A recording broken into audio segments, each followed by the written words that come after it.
Hi guys, ఈ వీడియోలో మనం క్రిస్టోఫర్ మెక్వెరీ డైరెక్ట్ చేసిన మిషన్ ఇంపాసిబుల్ రోగ్ నేషన్ గురించి మాట్లాడుకుందాం. Let's go. స్టోరీ విషయానికి వస్తే సోలమన్ లేన్ ఒక ex British agent, ex CIA ఏజెంట్స్ని, ఎక్స్ ఐఎంఎఫ్ ఏజెంట్స్ని, ప్రజ్యూమ్ డెడ్ అయిన ఏజెంట్స్ని, at the same time disown అయిపోయిన ఏజెంట్స్ని, వీళ్ళందరినీ కలిపి ఒక టెర్రరిస్ట్ ఆర్గనైజేషన్ తయారు చేస్తాడనమాట. అదే ద సిండికేట్, ఒక రోగ్ నేషన్. ఈథన్ హంట్ రీసెంట్గా జరిగే అటాక్స్ అన్నిటికీ వీళ్ళే కారణం అని నమ్ముతాడు. బట్ సిఐఏ కానీ గవర్నమెంట్ కానీ నమ్మదు. ఐఎంఎఫ్ని డిజాల్వ్ చేస్తారనమాట. సో ఈథన్ హంట్ అండ్ వాడి టీం ఏ హెల్ప్ లేకుండా సిండికేట్ నిజంగా ఉందని ఎలా ప్రూవ్ చేశారు, అట్ ద సేమ్ టైం వీళ్ళ అటాక్స్ అన్నిటిని ఎలా ఆపారు అనేదే స్టోరీ. మూవీ చాలా సీరియస్గా ఉంటుంది. ఆ సస్పెన్స్ని కానీ ఆ ఎడ్జ్ ఆఫ్ ది సీట్ ఎక్స్పీరియన్స్ని కానీ త్రూ అవుట్ ద డ్యూరేషన్ మూవీలో క్యారీ చేస్తారు.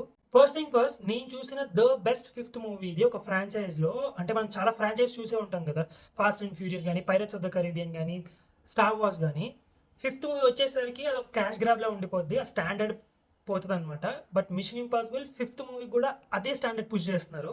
ఈ మూవీలో మనకి ఎల్సా క్యారెక్టర్ని ఇంట్రడ్యూస్ చేస్తారు, Rebecca Ferguson, the best female character mission ఇంపాసిబుల్లో. అలాగే మన బెంజీ కానీ, లూథర్ కానీ, విలియం బ్రాండ్ కానీ, సిఐఏ సెక్రటరీ కానీ, అసలు ఎక్సలెంట్ క్యాస్ట్ ఇది. ఈ మూవీలో టామ్ క్రూజ్ కమిట్మెంట్ అసలు వేరే లెవెల్కి వెళ్ళిపోతుంది, truly an inspiration. At the same time ఈ movie director mission impossible movies ఎలా తీయాలి అనేది ఒక పర్ఫెక్ట్ పిచ్ పట్టుకుంటాడు. అందుకే వచ్చే మూవీస్ అన్నీ ఈ డైరెక్టర్ కంటిన్యూ అయ్యాడు అనమాట. ఈ మూవీ గురించి మాట్లాడాలంటే ఫస్ట్ మనం ఆ ఓపెనింగ్ షాట్ గురించి మాట్లాడాలి. ఐ మీన్ ఆ సీన్ ఓపెనింగ్ ఎవరు పెడతారు? ఒక్కసారి కాదు, 2 సార్లు కాదు, 6 టైమ్స్ చేశాడు. మైండ్ ఓవరాల్గా చెప్పాలంటే బ్రెత్ టేకింగ్ యాక్షన్ సీక్వెన్సెస్ ఉంటాయి. ఓపెనింగ్ ప్లేన్ సీన్ దగ్గర నుంచి అండర్ వాటర్ సీక్వెన్స్ కానీ, ఆ కార్ సీన్ మళ్ళీ అది బైక్ చేస్గా మారడం కానీ, క్లైమాక్స్కి బిల్డప్, క్లైమాక్స్ కానీ పిచ్ పర్ఫెక్ట్ ఉంటాయి అనమాట. అట్ ద సేమ్ టైం స్టోరీకి కూడా అంతే ఇంపార్టెన్స్ ఇస్తారు ఈ మూవీలో.